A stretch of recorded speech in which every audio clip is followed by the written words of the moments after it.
अभयदां जाड्यन्धकारापहां हस्ते स्फटिकमालिकां च ददतीं पद्मासने संस्थितां वन्दे तां जगदीश्वरीं भगवतीं बुद्धिप्रदां शारदा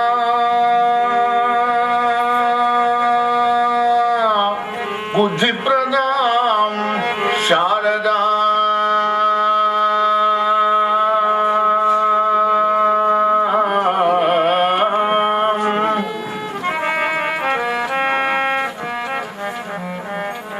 अखण्डमण्डलाकारं व्याप्तं येन चराचरं तत्पदं दर्शितं येन तस्मै श्रीगुरवे नमः।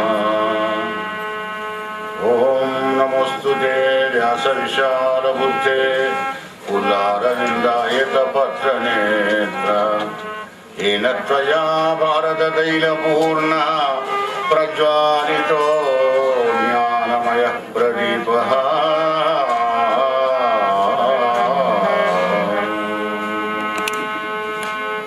रामं विश्वमयं वन्दे रामं वन्दे रघुद्वरं रामं विप्रवरं वन्दे रामं श्यामग्रजं भजे।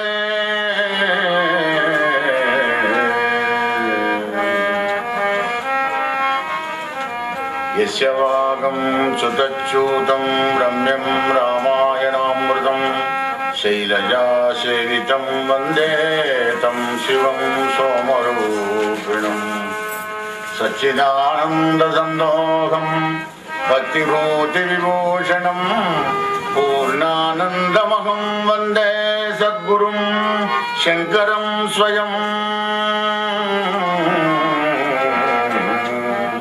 सद्गुरुं शङ्करं स्वयं।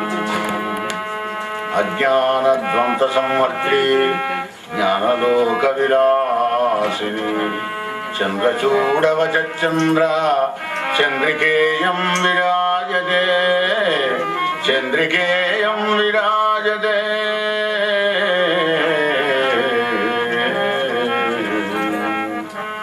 अप्रमेयत्रयातीत निर्मल ज्ञानमूर्तये मनोगिरां विदूराय दक्षिणामूर्तये नमः।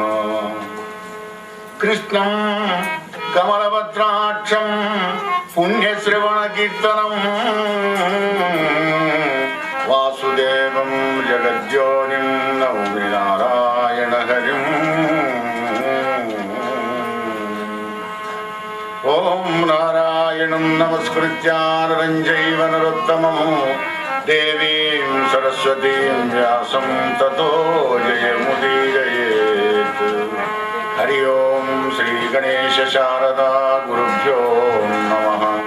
श्रीराम जय राम जय जय राम। భాగవత భక్తబంధులారా కోదండరాముని కోమల చరణాలు కోరి నమస్కారపిస్తూ గురుదేవుల పాదపద్మాలు ఆశ్రయించి భాగవత సప్తాహ భక్తి యుగంలో రెండవ రోజు నవవిధ భక్తుల ద్వారా భగవంతుని యొక్క పాదపద్మాలను ఆశ్రయించడానికి వ్యాస భగవానుడు భాగవతంలో 9 మెట్లు ఏర్పాటు చేసినాడు. నాయన ఈ 9 మెట్లెక్కు ఆ నవవిధ భక్తి సాధన ద్వారా నారాయణ కృపకు పాత్రుడవుగా నాయన అని భగవంతుడు వ్యాసావతారం ఎత్తి పురోగ ప్రజలకు సకల జీవరాశి తరించిపోయేటటువంటి ఒక భాగవతాన్ని నిర్మాణం చేసినాడు. యువత భాగవతం రసమాలయం, తాగే వారికి రసామృతాన్ని రసాస్వాదన ఇచ్చేటువంటిది రసిక భావవిధుల అన్నాడు. రసికత్వంతో పాండిత్యంతో రసికత్వం వస్తుంది, శబ్దానికి అర్థం తెలుస్తుంటే. ఇక భక్తికి అది అవసరం లేదు, భావన కావాలి. యద్ భావం తద్ భవతి. ఇటు భావ విధులతో ఇలా ఆనందపడండి, చదవడాని వాళ్ళు కూడా ఆనందపడవచ్చు, చదువుకునేటువంటి విద్యావంతులు కూడా రసాస్వాదం పొందవచ్చు. రసిక భావ విధులు. అటువంటి భాగవత కథ ఎక్కడ దొరికినా, ఎవరు చెప్పినా, ఎప్పుడు చెప్పినా, ఎక్కడ చెప్పినా కానీ మన కర్ణేంద్రియాలతోని అంటే కథానులాపాలు విని విని విని విని తుప్పుపట్టిపోయిన ఈ చెవులన్నీ కొత్తగా వినడమే ఉంది. విన్నదే వినడం, అన్నదే అనడం, తిన్నదే తినడం, ఉన్నదే ఉన్నది. ఎక్కడికి కొత్త ఏమైనా వస్తున్నాయా? కానీ ఇదే కొత్త. భగవత్ కథ ఎప్పుడైతే నీ కర్ణేంద్రియాలతో దురుతావో కథామృతాన్ని, నీ జీవితంలో నువ్వు చేసిన మంచి పని అదొక్కటే. అందుకే పరీక్షిత్ మహారాజుతో సుఖదేవుడు ఒక సందర్భంలో చెప్తాడు, హే రాజా, ఏనరుడేని ఒక నిమిషం పైన వృధావానగతిన్ హరిపద కమల ధ్యానానందుడుగాడేని ఆనరునకు ఆయువల్పమగుముని నాథ. ఆయువల్పం అంటే వెంటనే వస్తాడని కాదు. అల్పజీవులు ఎన్ని పుట్టవు, పుట్టలో చెదలు పుట్టవా గిట్టవా, చీమలు దోమలు ఈగలు ఇట్లాంటివి ఎట్లాగో వాడి బతుకు కూడా గట్టాంటిది. ఇక సంపూర్ణ మానవదేహాన్ని పొంది ఇలా ఏనరుడేని ఒక నిమిషం పైన వృధావాదగతిని, భక్తి లేకున్నా మానే కొట్లాడుకోవడానికి వ్యర్థమైన ప్రసంగం చేసినా కానీ రామ కృష్ణ శివ అనేటువంటి సంబంధించినటువంటి చరిత్రని వెళితే నోడుతూ అంటాడో ఆ పరమాత్మ నామాన్ని, అలా కూడా అనడో వాణి ఆయువు అల్పమవును అన్నాడు. అంటే అల్పమైన ఆయుస్సు కలిగినటువంటి ఒక క్రిమి కీటకాదుల వల్లనే వీడు కూడా. కనుక భాగవత సప్తాహం ఎందుకు వినాలయ్యా అంటే సప్తాహం లోపలనే ఉంది మొత్తం ఉన్నదంతా కూడా సంగుప్తమై. నీ జీవితం సప్తధాతులతో నిర్మాణమై ఉన్నది కనుక సప్త వ్యసనాలతోని అనేక జన్మల నుంచి క్రింది కృషించిపోతున్నావు గనక నీ జీవితంలో ఉన్నది 7 రోజులు సప్తజనాలే గనక మరి సూర్యుని రథానికి సప్తాశ్వరతమారుడు అని అంటాం కానీ షష్టాష్టం కానీ అష్టాష్టం కానీ అనము అశ్వాలు. ఆయన కూడా 7 గుర్రాలే ఉన్నాయి. ఆయన సప్తంలోనే సవారీ చేస్తున్నాడు సప్తాశ్వం మీద. సంగీతానికి కూడా సరిగమ పదని సప్తస్వరాలే కానీ అష్టస్వరాలు కాదు. వివాహం చేసేటప్పుడు అగ్నిహోత్రం చుట్టూ వేద మంత్రాలు చదువుకుంటూ సప్తపది 7 అడుగుల సంబంధం అంటామే. 7 అడుగులు నడిచి ఆ 7 కొండల వాడి కృపకు పాత్రవు గారు ఆ జీవ. నువ్వు ఒక్కడు కావడానికి కష్టం కదా. గృహస్థాశ్రమం లోపల సాధర్మ పత్ని ఎంబడి అంటే సహధర్మానుచారని నీ ధర్మము సాంగ నీ వెంబడి కూడా చేసేటువంటి ఒక ఉత్తమరాలైన శక్తిని పక్కకు పెట్టుకుని వెళ్ళిపోరాను ఆయన. ఒంటరిగా నువ్వు పోలేవు. శక్తిహీనుడు ఏ పని చేయలేదు. అలా సప్తపది ఏర్పాటు చేసినారు మహర్షి. సప్త పూర్వే చత్వారం మనవస్తదా. మన పూర్వ ఋషులు 7గురే. ఆ 7గురు సంతానంతోనే అనేకంగా మనం గోత్రాలు పిలుచుకుంటున్నాం అన్నమాట, అనేక ఋషుల యొక్క పేర్లతోని. కానీ మొదలు ఉన్నవాళ్ళు మహర్షి సప్తపూర్వే. అలా ఈ 7 రోజుల్లోనే ఎప్పుడైనా మరణిస్తాం కనుకనే 7 రోజులు నువ్వు ఏది సాధన చేసినా కానీ 7వ నాడు నువ్వు చెప్పినట్టుగా వింటుంది మనస్సు. లేకపోతే మనస్సు చెప్పినట్టే నువ్వు వినాలి. 7 రోజులు మాత్రం మిస్ కనిపిస్తుంది. ఏది కొత్తగా మనం ప్రారంభం చేసిన సత్సంగంలో పడి వెళ్ళి అది వాళ్ళు చేశారు కదా మనం కూడా చేస్తామని ప్రారంభం చేస్తాం కదా. ఈ 7 రోజుల లోపల ఏడిపిస్తుంది నిన్ను. కనుకనే ఆ భగవంతుణ్ణి స్మరించరా నాయన. హరి హరి హరి హరి హరి హరి అనరా గడియేడు గతి గనరా. హరి హరి హరి హరి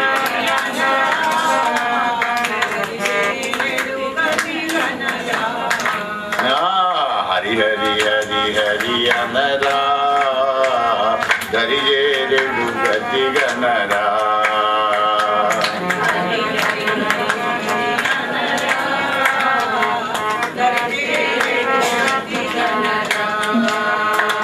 కరివరదుడు కరుణామయుడని విని కరివరదుడు కరములేతి నమస్కృతులను చేయుచు హరి హరి హరి హరి అనరా.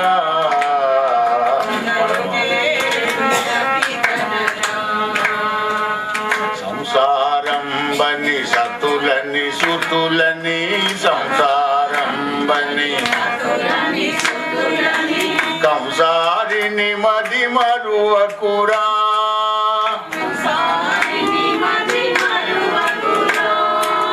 సంసారం బని సతి అని సుతులని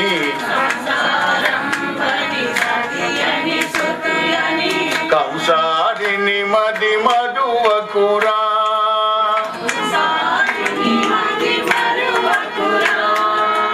హంస స్వరూపుడు సోహం జనని హంస స్వరూపుడు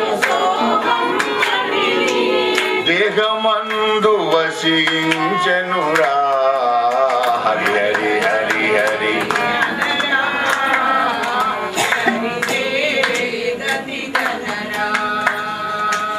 ఏడు రోజులే బ్రతుకని తెలియక ఏడు రోజులే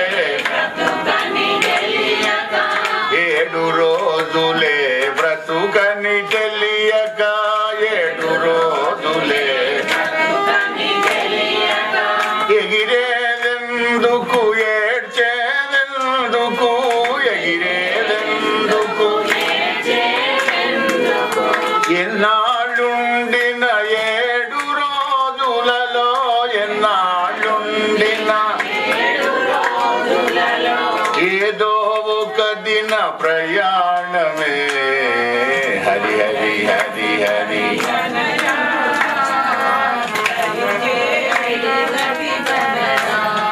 నరుడా బాలకృష్ణ భగవాని కనుక ఆ భగవంతుడి యొక్క నామాన్ని స్మరించడం ఎందుకయ్యా అంటే అనేక వ్యసనాలతోని అనేక జన్మల నుంచి దుఃఖంలో కృంగి కృషించిపోతున్నావు గనక ఆ దుఃఖం ఎలా దూరం అవుతుందో తెలిపేటువంటిదే భాగవతం కనుక భాగవతాన్ని వినవా జీవ జీవకోటికి ఒక మానవుడికే కాదు భూమి మీద ఉన్నటువంటి సకల జీవరాశి చతుర్విధ జీవరాశులు 84 లక్షల జీవరాశులు కూడా తరించిపోవచ్చు. భూముల మీద ఉన్నటువంటి జీవులన్నీ కూడా భాగవతం కనబడేవి కొన్ని కనబడనివి కొన్ని అందరూ తరించిపోవచ్చు. అటువంటి భాగవత కథ నైమిషారణ్యంలో సూతుడు చెబుతున్నాడు. భాగీరథి ఒడ్డుకు పరీక్షిత్ మహారాజుకు శుకదేవుడు వినిపిస్తున్నాడు. హే రాజా సావధానంగా విను. రామచంద్రుడికి పోతన గారు వేస్తున్నాడు. రామా అవతరించు. ధరణి వల్లభా విను. వినడం బంద్ చేసావంటే కనులు మూతలు పడతాయి. తస్మాత్ జాగ్రత్త. సావధానంగా వినవయ్యా. ధరణి వల్లభా విను. ఆ నర్రవరుండు ప్రియవ్రతుండు నారదమాముని చరణ సేవం చెందుతున్నట్టుగా అధ్యాత్మ సత్రయాగంబునందు దీక్షితుండై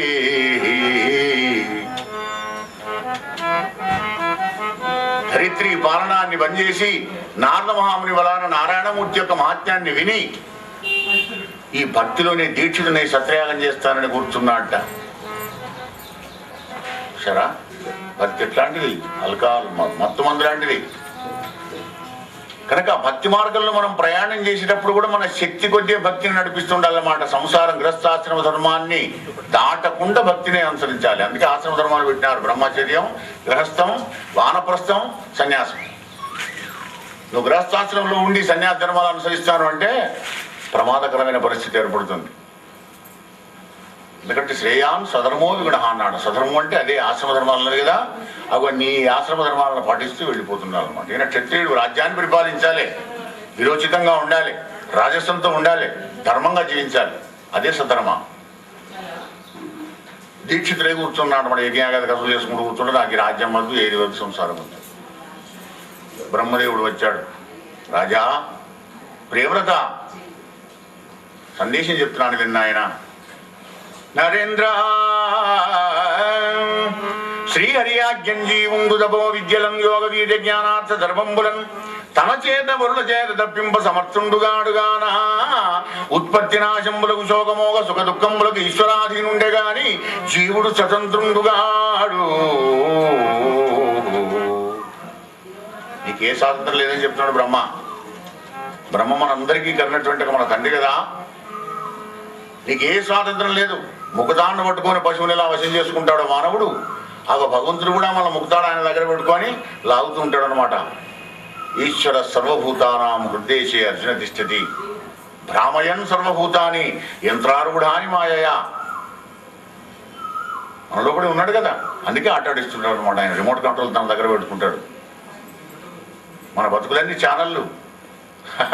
ఏ ఛానల్ సరిగా చూడం. మనం రిమోట్ చేతిలోకి వచ్చిన రాగుతాం. అంటే మీరు 64 ఉంటే 64 వెళ్ళి చూస్తాం. అక్కడేం వస్తున్నాడు, ఇక్కడేం వస్తున్నాడు. ఎందుకు? ఏది చూడం. చూసేదే మళ్ళీ చూస్తాం అందులో అప్పుడే. కనుక నీ సదరం ఏమిటో నువ్వు చేయవయ్యా, క్షత్రియుని సదరం ఏమిటో అది చేయాలి. మరియు జితేంద్రియుండై కామాది సైతుండగుడం చేయాలి సంసార బంధం మునంగలకు సుమ్మా. నువ్వు దీక్షితులు ఇక్కడ ఉంటే మాత్రం నీ మనస్సు ఎక్కడో తిరుక్కుంటూ సంసారంలో పడిపోతే నువ్వు భక్తులు అనంట, జ్ఞానివా.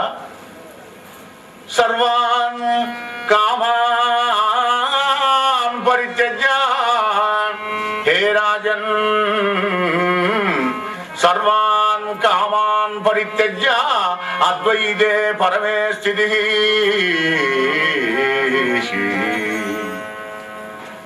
అసలు సంకల్పం కోరిక అన్నదే కలగకూడదు అనమాట. అప్పుడే అద్వైతంలో కూడా పరమస్థితిని పొందగలుగుతుంటాడు ఈ జీవుడు అని ఆయన ఉపమానం చెప్పినాడు అనమాట. పరమహంసోపనిషత్తులోని యొక్క సందేశాన్ని వినిపించినాడు బ్రహ్మ. కనుక రాజా ఒక్క క్షణం కూడా ఎవడు కూడా కర్మ చేయకుండా ఉండలేడు కనుక గృహస్థాశ్రమం వల్ల జితేంద్రుండి ఆత్మజ్ఞానము గల పురుషులకు మోక్షము సిద్ధించు సుమ్మా. భార్య పిల్లలు ఉద్యోగం చేసుకుని కర్తవ్యాన్ని విస్మరించకుండా చక్కగా చేసుకుంటూ వెళ్ళిపోతుంటే నువ్వు కూడా మోక్షాన్ని పొందుతుంటావు. గృహస్థాశ్రమంలో ఉండుకుంటూ కూడా నువ్వు ఉంటే మాని గృహస్థాశ్రమంలో నీ మనస్సులో ఈ ఆశ్రమం ఉండకూడదు.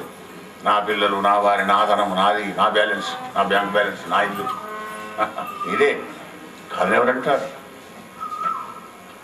కనుక ఆ యొక్క మోహం అనేటువంటి దాన్ని విడిచిపెట్టి అద్వైతానుసంధానం చేసుకుంటే వాడికి గృహస్థాశ్రమంలో ఉంటాడో వాడికి సన్యాసికి వచ్చిన పొలం వస్తుందయా అని చెప్పగానే ప్రియవ్రతుడు ఆ యజ్ఞాన్ని దీక్షను కూడా విరమించి రాజ్యం చేస్తూ విశ్వకర్మ ప్రజాపతి పుత్రికైనటువంటి బహిష్మతి అనే దాన్ని పత్నిగా వడిసి ఆ సతివలన తనకు సమానులైన ఆగ్నేయుడాదిగా తమ్ముడుగురు కొడుకులం కన్నాడయా పరీక్ష మహారాజా. తన రాజ్యంలో కూడా రాత్రి అన్నది లేకుండా చేయాలని రథం వేసుకొని సూర్యభగవాన్ దగ్గరికి వెళ్ళాట ప్రియవ్రతుడు. 24 గంటలు వెలిగి ఉండాలి నా రాజ్యంలోని. ఆ రథాన్ని వేసుకొని వెళ్ళిన మార్గాలే 7 ద్వీపాలు 7 సముద్రాలుగా మారిపోయినవే ఆ రాజ్యం. ఈ విధంగా రాజ్యాన్ని పరిపాలిస్తూ ప్రియవ్రతుడు 11 అర్బుద పరివత్సరంబులు రాజ్యం చేసి, అర్బుదాలు 1,00,000 కోట్లు పోయినాయిగా అర్బుదాలు, 11 అర్బుదాల సంవత్సరాలు రాజ్యాన్ని పరిపాలించినాడు ప్రియవ్రతుడు. 7 ద్వీపాలని చెప్పానే, జంబూ ద్వీపం, ప్రక్షద్వీపం, శాల్మలి, కుశ, క్రౌంచ, శాఖ, పుష్కరం అనగా 7 ద్వీపాలు. 7 ద్వీపాలకు 7 సముద్రాలు చుట్టూ ఉంటావయ్యా. పాల సముద్రం, పెరుగు సముద్రం, నెయ్యి సముద్రం, ఉప్పు సముద్రం, కళ్ళు సముద్రం, బెల్లపు సముద్రం, మంచినీళ్ళ సముద్రం, ఇట్లా 7 సముద్రాలు ఉంటాయన్నమాట. సముద్రాలు 3 పాళ్ళు అయితే ద్వీపం 1 పాలు ఉంటుంది. జంబూ ద్వీపం 1,00,000 యోజనాలు అయితే మరి 2వ ద్వీపమైన ప్రక్షద్వీపం 2 లక్షలు, 3వది 4 లక్షలు, 4వది 8 లక్షలు. యోనానికంటే ద్వినీకృతమైనటువంటి వైశాల్యం కలిగి ఉంటావయ్యా రాజా. 7 ద్వీపాలు 7 ద్వీపాలు చేసి పెద్ద కొడుకైన ఆగ్నేయుడికి పట్టం కట్టి జనకుడైనటువంటి ప్రియవ్రతుడు వానప్రస్థం వెళ్ళినాడు. గృహస్థాశ్రమ ధర్మంలో కూడా భగవానుడు మనకు రిటైర్మెంట్ పెట్టినాడు, కానీ మనం లెక్క చేయం. ఎందుకంటే కోర్సు చేయడు కదా ఆయన, పోరా విధవా అని. ఇక్కడ ఆఫీసులో అయితే పై ఆఫీసులో ఏమైనా అయిపోయింది నీ పని, సర్వీస్ 30 ఏళ్ళు అయిపోయింది కదా, ఇంకా పక్కకు జరిగి పెన్షన్ తీసుకొని 15 తీసుకొని అప్పుడే ఇంటికి వెళ్ళిపో. నువ్వు మళ్ళీ మా ఆఫీస్కి వస్తానా కానీ నీకు వచ్చినా కానీ జీతం చేయడం అసలు రూపడికి రాని అటెండరు. కానీ ఇక్కడ అలా కాదు, కరుణామయుడు కదా భగవంతుడు. నాయన నీ డ్యూటీ అయిపోయింది అంటాడు. ఎప్పుడు నీ సంతానం ప్రయోజకులను చేసి నీ దగ్గర ఉన్న ధనాన్ని, నీ ధర్మాన్ని వాళ్ళకు పంచిపెట్టి నువ్వు అటాచ్మెంట్ లేకుండా దూరం ఉండాలి. ఇక అప్పుడు నేను వానప్రస్థాశ్రమం పొందినట్టు. వానప్రస్థం అంటే వనంలో ఉండాలి, అరణ్యంలో. అమ్మో అరణ్యంలో ఉంటే ఇప్పుడు కూడా డేంజర్ కదా, అక్కడ ఎలా ఉంటాం? వద్దు, నీ ఇంట్లోనేమో ఒక గదిని ఏర్పాటు చేసుకొని అదే అరణ్యం అనుకొని చక్కటి చిత్రపటాలు వేసుకొని ఆ భగవంతుడిని మనసు పోయేటట్టుగా వాతావరణాన్ని కల్పించుకొని ఏకాంతంలో ధ్యానం చేసుకుంటూ కూర్చో. నీకు సంబంధించిన వాళ్ళు భోజనం చేయవయ్యా, మంచిగా తాగవయ్యా, చా తాగవయ్యా, పాలు తాగవయ్యా అంటే తాగు, లేకపోతే ఆయన పడుకో.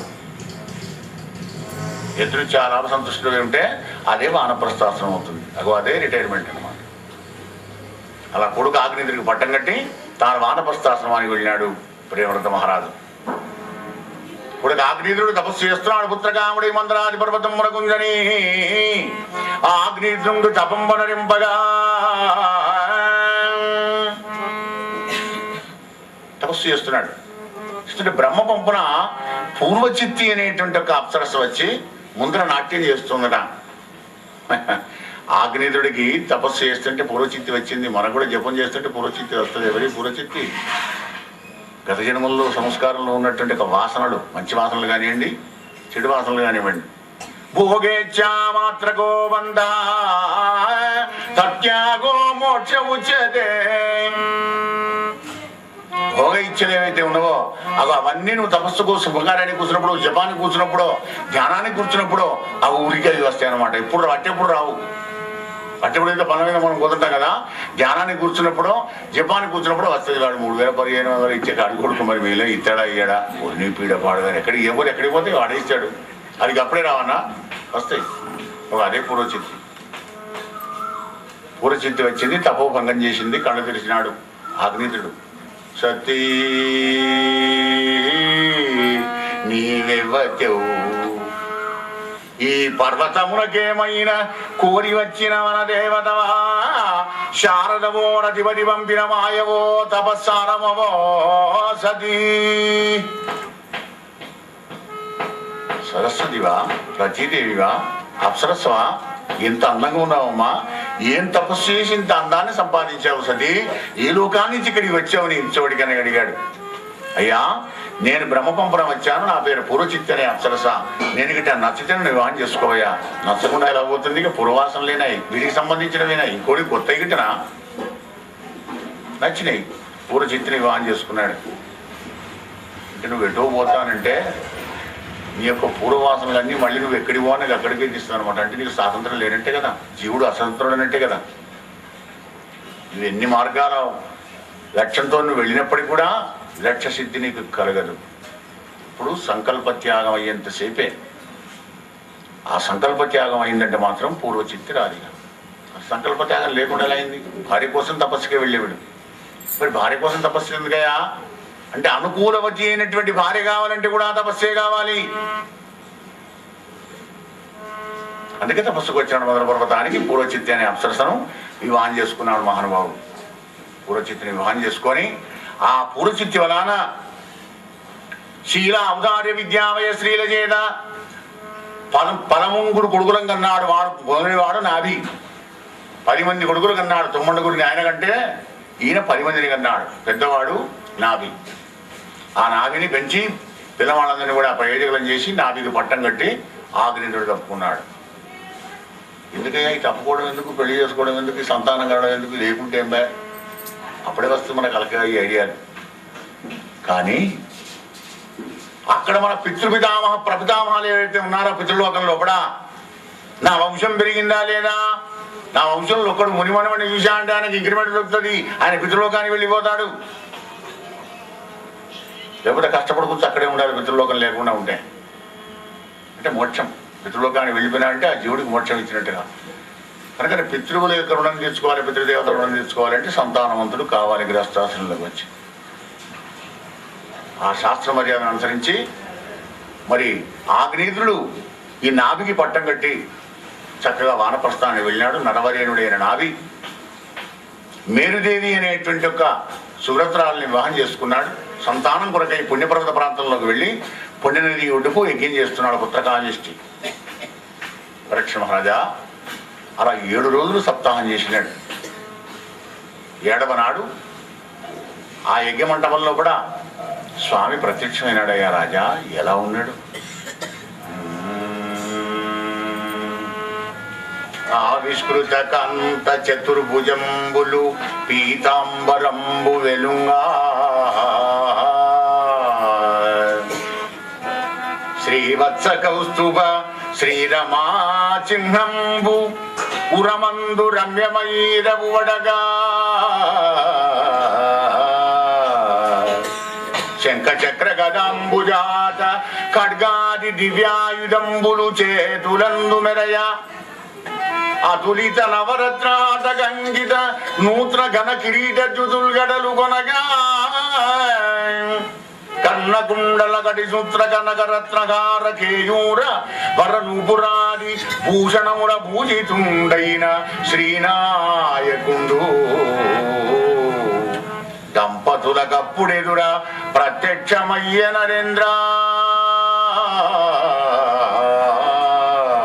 శ్రీనాయకుండు లక్ష్మీపతి, ఆ లక్ష్మీనారాయణమూర్తి ప్రత్యక్షమైనడయ్యా ఆ దంపతులకు. ఆశ్చర్యపడ్డారు, ఆనందపడ్డారు, సాష్టాంగ దండప్రణామం చేసినారు. నమస్కార ప్రియుడు నారాయణమూర్తి, ఏ పురుషోత్తమా, పరిపూర్ణుడమైనటువంటి ఒక్క నిన్ను అసంపూర్ణమైన మేము ఏం స్తుతించగలం మహానుభావ.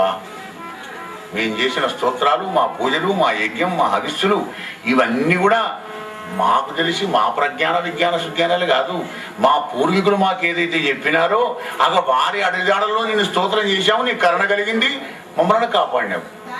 ఇది కావాలి భక్తి మార్గంలో. సాత్వికమైన భక్తి అయినా కానీ ఆ భక్తి మార్గంలో కూడా నిందించినా వందించినా కానీ ఉబ్బిపోకుండా కుంగిపోకుండా ఎవడైతే ఉంటాడో వాడికి భగవత్ కృప కలుగుతుంది. నిందాస్తుతి తుల్య నిందాస్తుతులు మౌనిగా చెప్ప ఉండాలి కానీ మరి దానికి కావడదన్నమాట. అంటే నేను ఇవన్నీ నేనే చేశానని అటువంటి అహంకారం ఎప్పుడైతే కలుగుతుందో భగవంతునికి నచ్చని గుణం కదొక్కటే. అన్నిటిని ఓర్చుకుంటాడు, అన్నిటిని మాఫీ చేస్తాడు, అన్నిటిలానే ఆదుకుంటాడు, కానీ జీరోగం మాత్రం వద్ద, అదొక్కటి మాత్రం వద్ద నాన్న అంటాడు.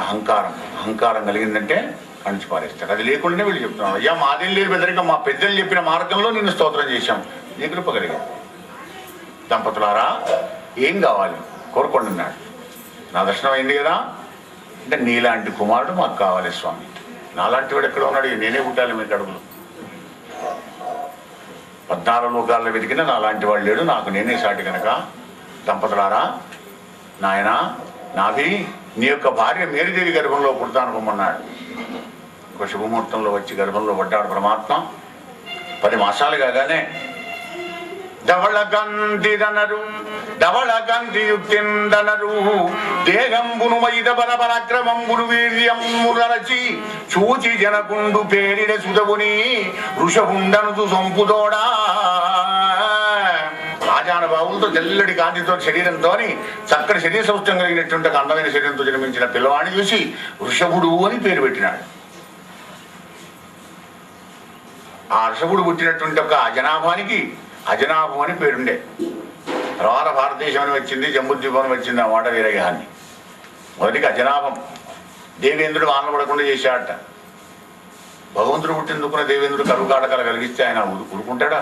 వెంటనే తన యోగేశ్వరేశ్వరుడైన పరమాత్మ ఆ కరువునంతా కూడా దూరం చేసినాడు.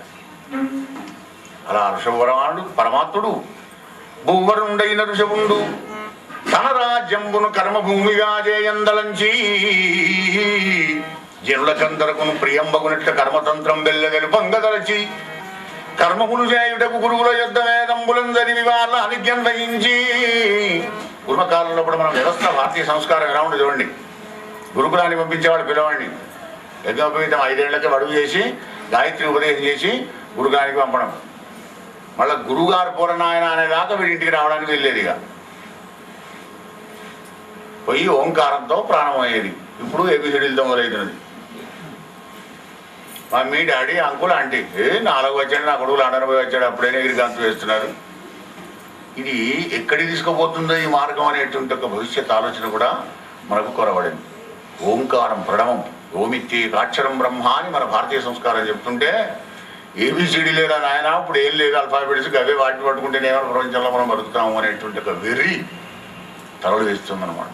రాజా రామచంద్ర భగవానికి ఆ విధంగా గురువుల దగ్గరికి వెళ్ళి వేదాలు చదువుకొని సకల శాస్త్ర పారంగతులైన ఋషభుడు ఆ తర్వాత గురువు ఆజ్ఞతోని శతమన్యుడిచ్చిన జయంతి కన్యంబరణేయం వయ్యి జయంతి అనేటువంటి ఒక అమ్మాయిని వివాహం చేసుకొని అట్టి పడతి వలన భరతుడాదిగా 100 కొడుకులగనను 100 మంది కొడుకులు. పెద్దవాడు భరతుడు. ఋషభ భగవానుడి యొక్క సంతానం 100. పెద్దవాడి పేరు భరతుడు. అందరినీ పెద్దవాళ్ళని చేసినాడు. భరతుడాదిగ సుతులు 100 రంగంచి అట్టి భరతుని పేరను అవని తలము పురవరాశ్రమగిరి తరుపుణ్ణంబగుచు అమరి భారత వర్ష నామమున మించెనయ్యా.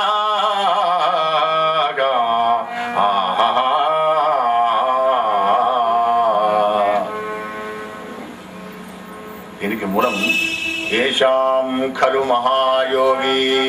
భారతదేశం ఎందుకు వచ్చిందయ్యా? మన దేశానికి భారతదేశం అనే పేరు. ఏషాం ఖలు మహాయోగి భరతో జ్యేష్ఠ శ్రేష్ఠగుణ ఆసీద్యేనేదం వర్షం భారతమిది వ్యపదిశంతి. భారతదేశం భారతం భారతం భారతం ఎందుకు వచ్చిందయా? భరతుడు పరిపాలించాడు గనక. ఎవరు? విశ్వభగవాను జ్యేష్ఠపుత్రుడైనటువంటి ఒక భరతుడు పరిపాలించాడు గనక. భరత వంశమేమో శకుంతల కొడుకుతో వచ్చింది. భారతదేశం అనేటువంటిది ఈ భరతంతో వచ్చింది కదా.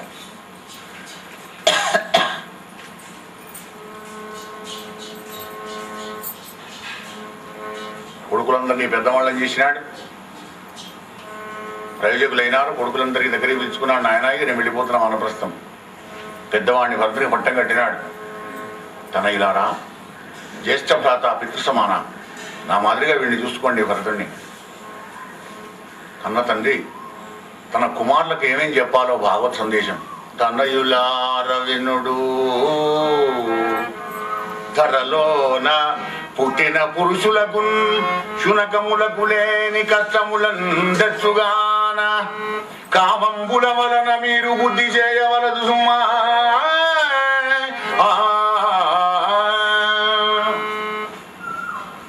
కోరికల్లో పడకండి నాయన. కోరికల్లో పడ్డారంటే కుక్కలకు లేని కష్టాలు వస్తాయి అని చెబుతున్నారు.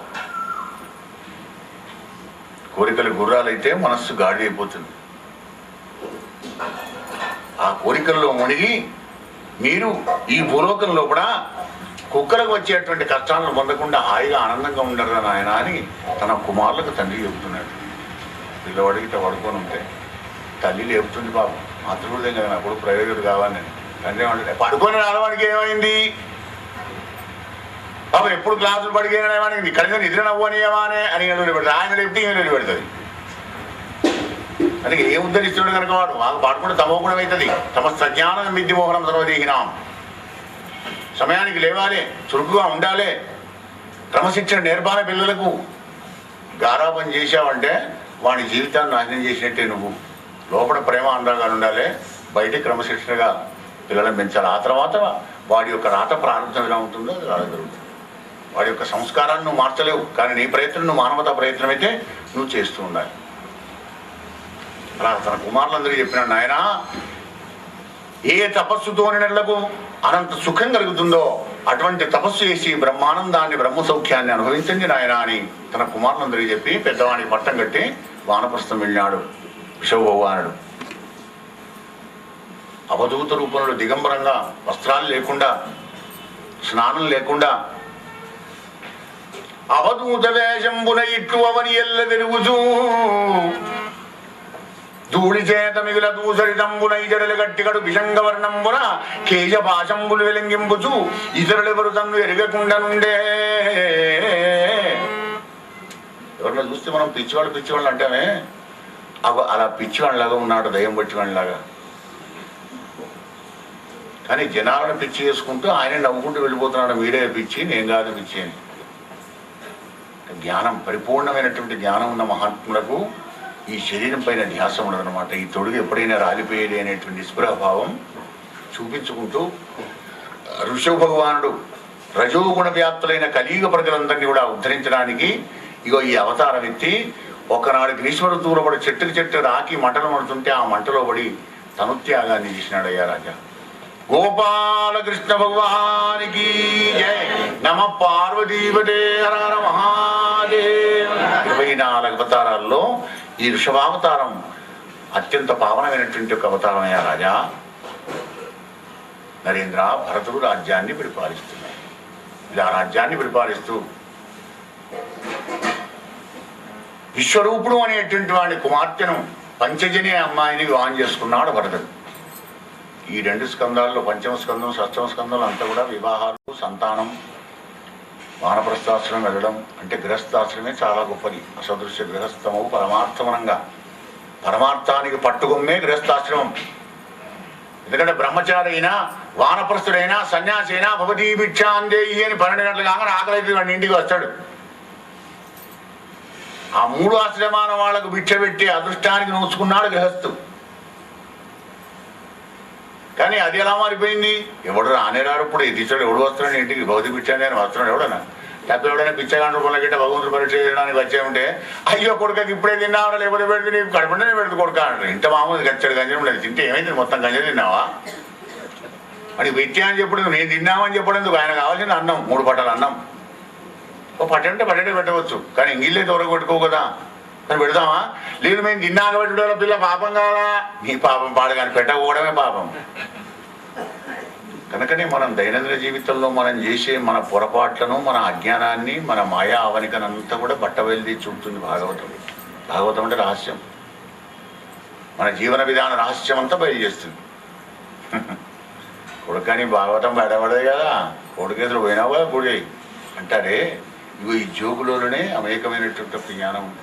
భాగవతం అంటే రహస్యం, మనకు తెలియని రహస్యం అందులో ఇమిడి ఉందన్నమాట. ఆ రహస్యాన్ని తెలుసుకొని మన జీవితాన్ని చక్కబెట్టుకొని మన అజ్ఞానాన్ని దూరం చేసుకొని జ్ఞానవంతం కావాలనే ఆశతో భగవంతుడు కరుణతోని మనకు అందించాడు వ్యాసదేవుడు. నమ పార్వతీపదే హర మహాదేవ హర. శుభలగ్నంలో కూడా పంచజని అమ్మాయిని వివాహం చేసుకున్నాడు. వివాహం చేసుకోవాలి, గృహస్థాశ్రమంలో రావాలి. ఇట్లా వివాహితుడై ఆ పంచజని వలన సుమతి ఆదిగా 5 కొడుకులను కన్నాడయ్యా భరతుడు. నిజ పితృపితామారు ఏ మార్గంలో జీవించినారో అలాగే జీవించి భగవంతుడిని మర్చిపోకుండా, మరియు నా భరతుండు శ్రీవత్స కౌస్తువనమాలంకృతండును సుదర్శనాధ్యాయుధోపరక్షితుండు నిజభక్త జన ఉదయారవిందవాసుండును పరమ పురుషుండైన వాసుదేవుని యందు అధిక భక్తి అనుదినంబు చేయుచు 50 లక్షల వేల ఏళ్ళు రాజ్యంబు పరిపాలించనయ్యా. 50 లక్షల వేల ఏళ్ళు, 50 లక్షలేళ్ళు కాదు, 50 లక్షల వేలు రాజ్యాన్ని పరిపాలించాడు. ఇక భారతదేశం, భరతఖండం, భారత భూమి, భారతదేశం రాదా? ఇప్పుడు 20 సంవత్సరాలు ప్రైమ్ మినిస్టర్గా పనిచేస్తే ఆయన 4-5 బొమ్మలు పెడతా, 4 వీళ్ళల్లో 4 అంతకంటే కడైన మా అనుభవుడు 50 లక్షల ఏళ్ళు ఈ రాజ్యాన్ని భూమిని పాలించాడంటే భారతదేశం అని పేరు వచ్చింది. 50 లక్షల ఏళ్ళు పరిపాలించి పితృపితామైనటువంటి ఒక రాజ్యం తన కుమారులందరికీ కూడా పంచి ఇచ్చి, గండకీ నది అంటే సాలగ్రామశిలో దొరికేటువంటి గండకీ నది దగ్గర పురహాశ్రమం ఉంది. ఆ పురహాశ్రమంలోకి వచ్చి తపస్సు చేసుకోవడానికి ఎందుకున్నాడు మహానుభావుడు. ఆశ్రమాన్ని హాయిగా నదిలో స్నానం చేయడం, పురహాశ్రమంలో తపస్సు చేసుకోవడం. రోజులు హాయిగా వెళ్ళిపోతున్నాయి. అంతపరతుండొక్కనాడ మహానదిలో కృతస్నానుండయి ప్రణవోచ్చారణంబు చేయుచు సూర్యుని కరిగే ప్రధానం విచ్చు సమయంబునా గాయత్రి మంత్రం చెప్పుకుంటే ఇలా ప్రణవోచ్చారణ చేసుకుంటూ అర్ఘ్యం విడుస్తున్నాడు. పాప అంతలోకే ఒక లేడీ గర్భవతి, లేడీ నీళ్లు తాగడానికని వచ్చింది. అది ఏ శబ్దం విన్నా కానీ దానికి భయం ఎగిరింది. పాపం సింహం పెద్దప్పుడు గాంటించగానే ఆ భయానికి అంతెత్తు ఎగిరిందట. నీళ్ళల్లో పడింది ఉందరా యోని మార్గం గుండా లేడీ పిల్ల గర్భంతో ఉన్నది కదా, ఆ లేడీ పిల్ల వచ్చి మన భర్తని చేతిలో పడింది. పాపం కళ్ళు తెరిచి చూసినాడు. అక్కట అక్కట తల్లి బాసి హరినార్భకమాప్తులు లేమి చేసి ఏ దిక్కును లేకయున్న నిట తెచ్చితి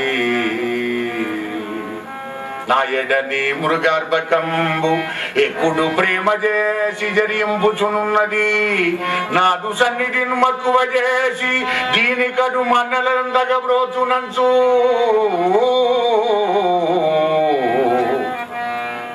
ఈ తల్లి తెచ్చిన బిడ్డను, శరణమని వచ్చినటువంటి బిడ్డను, దిక్కులేనటువంటి ఒక ఈ లేడిక్కునను నేను కాపాడుతానని చెప్పి ఇంటికి తీసుకొని వచ్చి దానికి రక్షణ చేసుకుంటూ, భోజనం పెట్టుకుంటూ, ఆహారం పెట్టుకుంటూ, దానికి ఏమేం కావాలో అన్ని పెట్టుకుంటూ పెంచుతున్నాడు. అలా 1 నెల, 2 నెలలు, 6 నెలలు గడిచిపోతుంది. ఎక్కడికి పోయినా వెంబడి లేడిపిల్లే. కొమ్ములతో గీకుతుంది, డెక్కలతో గీకుతుంది, బుధాలని గీకుతుంది, ఒళ్ళోకి వచ్చి కూతుంటుంది, నెత్తి మీద పోతుంది, బుధాల మీద కూతుంటుంది. అని ఇష్టంగా సన్నిధిలోకి పోయినా, పుష్పాలకు పోయినా, నదికి పోయినా 24 గంటలు ఏడిపిల్ల వెంబడే. 1 గంట, 2 గంటలు గిట్ట ఆ ఏడిపిల్ల కనబడకపోతే ఏడిచేవాడయ్యా ఆ యొక్క భరతుడు. పరీక్ష మహారాజా, ప్రేమ ఎంత గుడిలో చూసావా? హరిణ పోతమా హరిణ పోతమా నీకు వనంత మందు క్రూర మృగ బాధ లేకుండా కోరుచుండా తలగిపోయిటివే ఎనుచు చిత్తమునందు రాజ ఋషభుండు చాలా రాటముందే. ఇన్నాళ్ళు నిన్ను క్రూర మృగబాధ నుంచి కాపాడుకుంటూ అల్లారముద్దుగా పెంచుతుంటే నా బిడ్డ ఎక్కడ పోయినా 2 గంటలైంది ఇంకా రాలేదు. ఏదో క్రూరమో భక్షించిందేమో పాపం నా కూనను అని ఏడుస్తుండేవాడు పాపం. 2-3 గంటలు కాగానే అది ఎక్కడో ఆడుకొని మళ్ళీ తిరిగి రాగానే ఆనందపడి ఎత్తుకునేవాడు. ఏ పరీక్ష మహారాజా తనకు మోక్ష విరోధమని పాయగారాని పుత్రాదులను రాజ్యాన్ని ఐశ్వర్యాన్ని అన్నిటి విడిచి తపస్వి ఆ యొక్క భరతుడు ఈ హరిణ శాపకం మీద పోషణంతో దాన్ని లాలించడంతో మరి మూషక బిలానికి సర్పంచ్ వచ్చినట్టుగా మళ్ళీ పొక్కరకు పడ్డాడయ్యా అంటే యోగభ్రష్టుడు అయిపోయినాడయ్యా. ఎంత వారికైనా తీరదు రాజా. కాన నరేంద్ర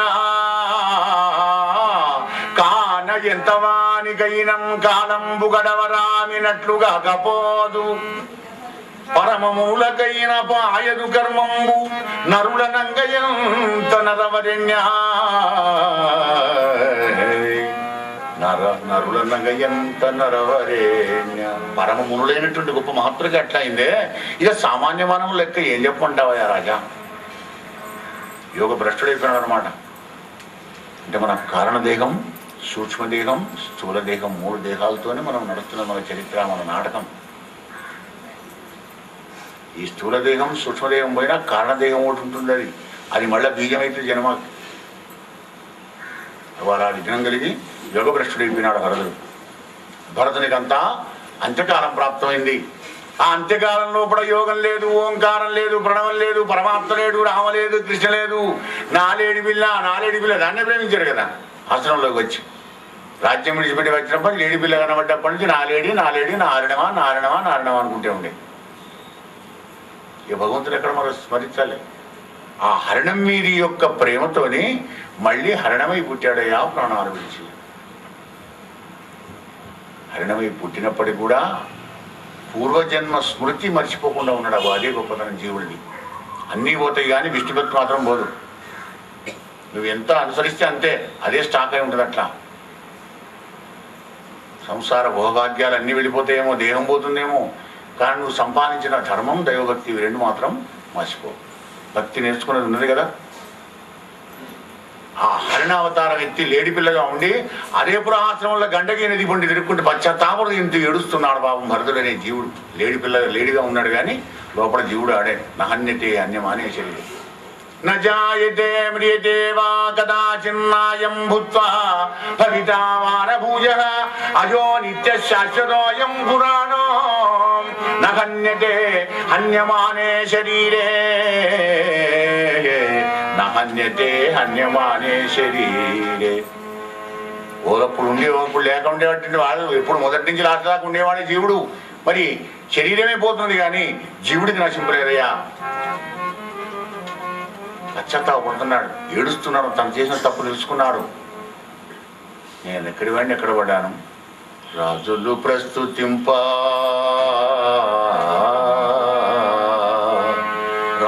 ప్రస్తుతింప వసురాజ సమానుడనై తనుజులన్ రాజుల చేసి తాపసులు రాజ ఋషీంద్రుడటం సుబల్కగా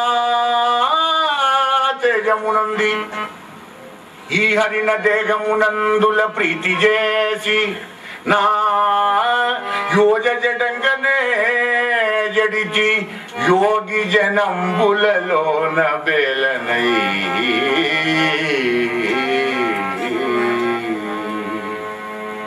రాజులు ప్రస్తుతింప వసురాజ సమానుడనై దేవేంద్ర వైభవంతోని ఆహా ఎంత గొప్పవాడయ్యా ఈ మహానుభావుడు అనేట్టుగా నా కొడుకులను కూడా నా అంత వాళ్ళని చేసి రాజ్యాన్ని కూడా అందరూ రాజులందరూ సామంతరాజులు రాజఋషి అని నన్ను సాగిస్తూ ఉండగా తేజాన్ని పొందినటువంటి ఒక నేను దిక్కుమాలిన ఈ లేడి పిల్ల మీద ప్రేమతోని లేడి జనమెత్తింది కదా అని ఏడుస్తున్నాడు బాబు. పశ్చాత్తాపం పశ్చాత్తాపమే ప్రాయచిత్తం. అలా ఏడుస్తూ అన్నం నీళ్ళు ఉగ్గబట్టి ఆ పురాశ్రమంలోనే గండకీ నది కొంటే ప్రాణాలు విడిచి ఆంగిరసుడనే బ్రహ్మజ్ఞాని యొక్క వంశంలో ఆయన యొక్క రెండవ భార్యకు జన్మించినాడు. మొదటి భార్యకు 9 కొడుకులు, ఆ భార్య పోయింది. రెండో భార్యను చేసుకున్నాడు. ఆమెకి ఈయన మన భర్తలు పుట్టాడు. ఈ తర్వాత ఈయనకు తోడ పుట్టిన ఆమె పుట్టింది. 5 ఏళ్ళు కాగానే గాయత్రి మంత్రోపతి చేశాడు ఆంగిరసుడు. చేసి గురుకులానికి వేద విద్యల కోసం పంపినాడు. వేద విద్యలు నేర్చుకుంటున్నాడు పిల్లవాడు భరతుడు. బ్రాహ్మణ కుమారుని సవతి తల్లి కుమారులు వేద విద్యలంబా విగ్రహ కర్మముల భరతుడు నియమించిన గృహకర్మ ప్రవర్తనలో ఉంటూ ఇంట్లో పనులని చెబుతుంటే ఏ పనులు చెప్తే ఆ పనులు చేస్తున్నాడు. చేస్తా కానీ ఇదే చివరి జన్మ కావాలి. మీరు ఏ పనులు చెప్పుండే, ఏదన్నా పెట్టుండే, ఏదన్నా తిట్టుండే, ఏమన్నా కొట్టుండే, ఏది వాళ్ళు పెడితే అదే. అతుల మృష్టన్నమైన శుష్కన్నమైన ఎగ్గి పెట్టిన జిహ్వపు హితముగానే తలచి భక్షించుగాక ఒండు దలంచి నివుల ప్రీతి చేయడు రుచులందు పార్థివేంద్ర.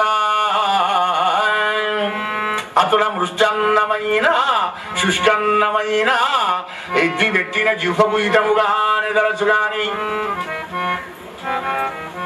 మాడిపోయిందే పెట్టు, ఎండిపోయిందే పెట్టు, పాసిపోయిందే పెట్టు, ఏదన్నా పెట్టు. కృష్ణార్పణం అలా చెప్తున్నాడు. ఎందుకంటే నాలుకతో రుచులకు మురిగితే మళ్ళీ జన్మెత్తాలి దీనికోసం అని అలా ఉంటున్నటువంటి ఒక భర్తుని సవతి అన్నలు చేని కావాలించారయ్యా పరీక్ష మహారాజా. చేని కావాలి నెలకొగిద్దరు ఇచ్చి బస్తా ఇచ్చాడు, అడ్లు ఎందుకు ఇచ్చాడు, వీడిని పెట్టుకోండి అంటే ఉంటానన్నాడు. చేని కావాలి వస్తున్నాడు పిట్ట కావాలి.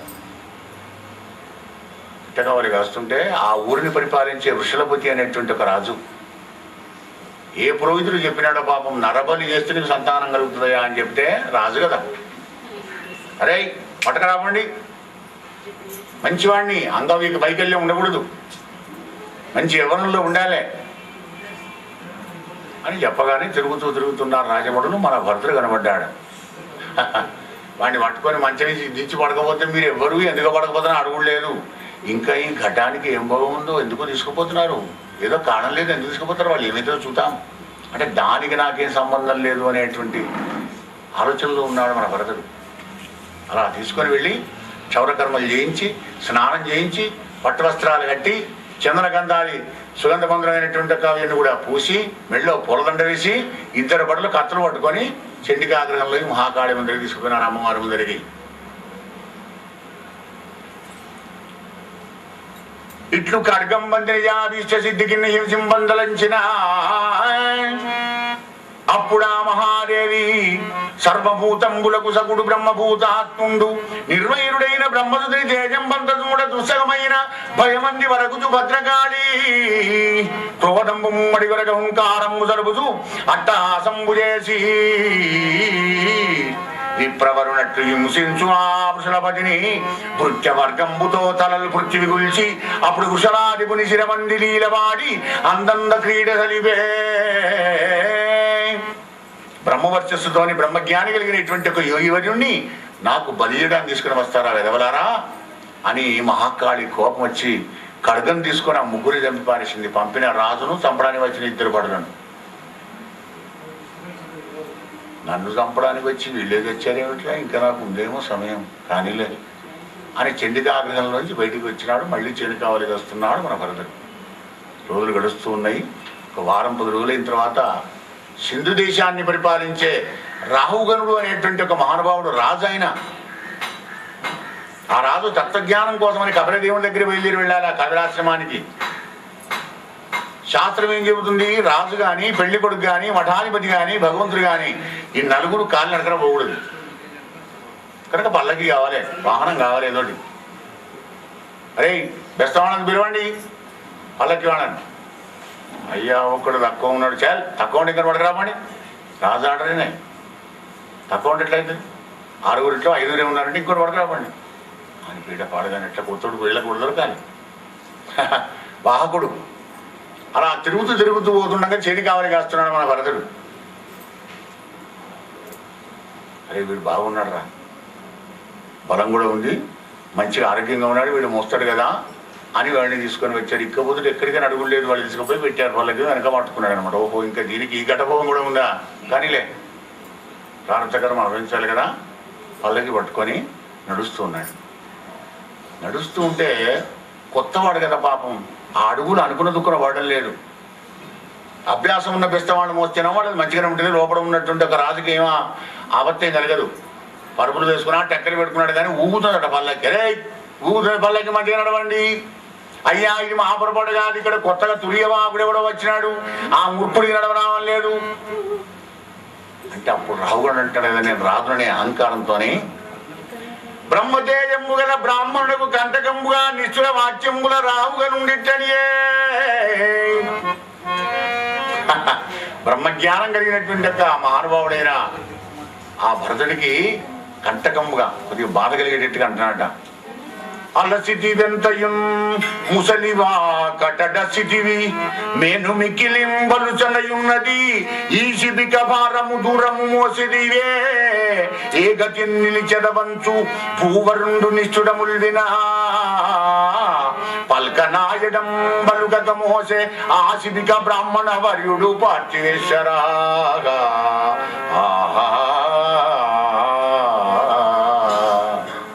అలసిటివి ఎంతయు ముసలివా కడదచ్చిదివి.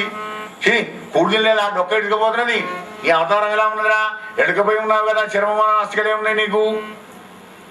ఇంత 4 అడుగులు మొత్తం అమ్మాయవా, ఏయ్ మంచిగా నడు, లేకపోతే కోడా తీసుకొని పెట్టాడు మంచిగా నడుస్తావు నువ్వే. ఓరి దుర్మద వినరోని జీవన్మృత నాగ్య తప్పుచున్నడిచదీవు నీ వక్ర మార్గంబులన్నీ విడిపించి నడిపించదా నిన్ను సన్మార్గమందు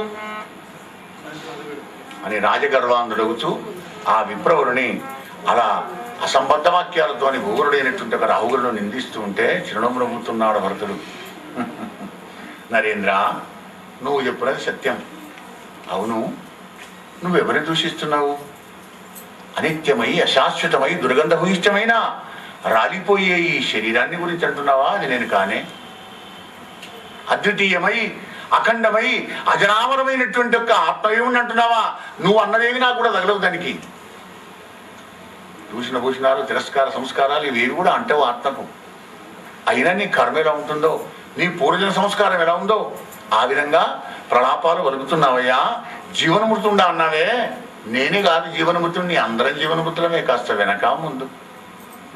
మహారాజా, నీ కర్మ అలా ఉంది, నేనేం చేస్తాను, నేను మోస్తూనే ఉన్నానన్నాడు. అహంకార గ్రంథి పట్టుకుని దిగిపోయింది రాహుగడింది. మితంగా హితంగా మాట్లాడిన ఆ మహానుభావుడి యొక్క మహాత్ముని యొక్క మాటలకు ఆనందపడ్డాడు రాహుగణుడు. పళ్ళకి ఆపండర్రా అన్నాడు, కిందికి దిగినాడు, సాష్టాంగ దండ ప్రణామం చేసినాడు రాహుగణుడు భరతుడికి. ధరణీసుడవరా నేను రాజునడి అభిమానవదంతుండనై మాత్ముడవై నిన్ను తిరస్కరించిన నన్ను కరుణించుమా. నీవు ఆర్తబంధుడు, నీ కృపాదృష్టితోని నా జన్మం ధన్యం చేసుకుంటాను మహానుభావ, కోపగించకు. అసమర్థమైనటువంటి మాబోటి వారలను సుహృత్తమైన నీకు కోపం కలగదు మహానుభావ అనరాని మాటలు అన్నాను. అనగానే అప్పుడు అంటున్నాడు కదా, నువ్వు విద్వాంసులాగా ఇంతసేపు మాట్లాడావు కానీ అంతెత్తు మేనాలోంచి మేనాన్ని కిందికి దించి మేనాలోంచి నువ్వు కిందికి దిగి నీ కిరీటం నా పాదాలకు తగిలేటట్టుగా నమస్కారం చేసావు గనక ఒక నయాపి సంబంధం బుద్ధి వచ్చినట్టుగా అవుపిస్తుందయ్యా. కొంచెం తల వంచి నమస్కారం చేసావు కదా కొంచెం. అవును, తత్వజ్ఞానాన్ని బయలుదేరి వెళుతున్నావా? బ్రహ్మజ్ఞానం కావాలా నీకు? రాజా, ధరలోన బ్రహ్మంబు తపంబుల దానంబుల గృహధర్మంబుల జలగ్ని సోమ సూర్యుల చేత శృతుల చేత నైన పరమ భాగవతుల పాద సేవ పొందిన వారికి పొందంగా రాదు సుమ్మా. పంచమహాభూతాలను ఆరాధన చేస్తూ ఉండాలి నిత్యం. పరమ భాగవతోత్తముల యొక్క పాద సేవతోని మరి వాళ్ళు గిట్ట కరుణిస్తే నిన్ను నీ జన్మం ధన్యమైపోతుంది, దొరుకుతుంది. మరి అది ఆ భగవంతుని పాదార విందాల మీద మనస్సును పెట్టి హరిగుణానువాదమోదితాత్ములకు బుధుల పాదసేవ అనుదినంబు చేసినన్ అంతమీద మోక్ష మార్గమునకు పద్మాక్షునందు పట్టుబడియుండు నీ బుద్ధి సుమ్మా. ఎల్లప్పుడూ భగవంతుని యొక్క కథలను సంకీర్తనం చేసుకుంటూ ఆనందాబ్దిలో మునిగేటువంటి ఒక మహానుభావుల పాద ధూళిని నెత్తిని పెట్టుకుంటే వాళ్ళ కృపగిట్ట కలిగితే నీకు బ్రహ్మజ్ఞానం కలుగుతుందయ్యా. అంత తొందరగా కలుగుతుందా? ఫిలాసఫీ తత్వజ్ఞానం నేర్చుకోవడానికి వెళుతున్నావు రాజా. నరేంద్ర, నేను పూర్వకాలంలో భర్తుడనే మహారాజును. తపస్సు కోసం పురాశ్రమానికి వచ్చి దిక్కుమాలి లేడి పిల్లని ప్రేమించి లేడైననయ్యా నేను. మళ్ళీ మరణించి ఆ లేడి దేహాన్ని విడిచి ఇగో ఇప్పుడు నేను రాజునైనప్పటికీ కూడా నీ పల్లకి మోస్తున్నానయ్యా. ఎందుకు? నా ప్రారంభకరం అంతా ఓడిపోవాలని. కానీ నువ్వు పల్లకిలో కూర్చున్నావు, నీ పల్లకి నేను మోస్తున్నా. నీకు నాకు గంతే తేడా. నీ గడభోగం అట్టా ఉంది, నా శరీర యాత్ర గడభోగం ఇక ఈ విధంగా ఉన్నదయ్యా అని తన కథనంతా కూడా చెప్పి, రాజా మాయ చేత దాటంగరాని పదమునబడ్డ జీవుడు, మాయ చేత దాటంగరాని పదమునబడ్డ జీవుడు 20 గుణకర్మముల చేయించు లాభం ఆశించి తిరిగాడు నరకుమారికి. ఈ మాయలో పడిపోయినటువంటి జీవుడు ఏం చేస్తాడట? ఏదో లాభం బేరీజు వేసుకొని సామాన్లు అమ్ముకొని విక్రయించేటువంటి బిజినెస్ వ్యాపారం ఉంటాడు కదా, అగో అట్ట టాలెంట్ ప్రయత్నం చేస్తుంటా అన్నమాట ఈ జీవుడు. ఫలం అపేక్షింపుదు మాయక ఈ జీవుండు సంసార గణ సంచారి అవుతుండు సుమ్మా. నరేంద్ర, ఈ సంసార అరణ్యమునందున కామలోభాది తస్కరులం కూడి ధరణి విజితేంద్రియుండు గాని నరుని బట్టి ధర్మమరియడు మహాధనమునెల్ల దోచుకొనరు సుమ్మా. 6 దొంగలుంటారు ఈ సంసార అరణ్యం లోపల. ధర్మం అనేటువంటి నీ ధనాన్ని నువ్వు దాచుకున్న ధనాన్ని అంటే 6 ఎత్తుకపోతుంటారు. పో ఎవరిని? విజితేంద్రియుడు కానివ్వండి. ఇంద్రియాలన్నీ ఈశ్వర వశం చేసి కృష్ణ పరమాత్మ నీ పాదాల దగ్గరే ఉంచుతున్నానయ్యా. ఈ పంచామృతాలను పెట్టి అభిషేకం చెప్తాం కదా, అయ్యగారు పురుషసూక్తం చెప్తుంటే మనం పోగుతున్నాం చిన్నచేతను పోసుకుంటూ. ఏరియా పంచామృతాలు శబ్దం, స్పర్శం, రూపం, రసం, గంధం. బ్రహ్మాండమైన 5 అమృతాలు నాకు ఇచ్చావు పరమాత్మ. నాకు ఇచ్చిన అమృతాలు నీకే నేను చూపిస్తున్నానయ్యా. ఇప్పుడు నేనేం చేస్తే చచ్చినట్టు పడి ఉంటే ఈ భగవంతుడు చెప్పినట్టు వినాలే.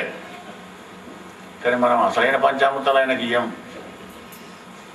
పాలలో వెన్న కలిపా, పెరుగు కలిపావా, తేనె కలిపావా, అయ్యో చక్కెర కలపలేదు పో అని మన లోపడి పోయి అప్పుడు చక్కెర వచ్చి ఆయుధాన్ని ఐటమ్ చేసి కలుపుతాం అనమాట. అంటే నీ బాహ్యం.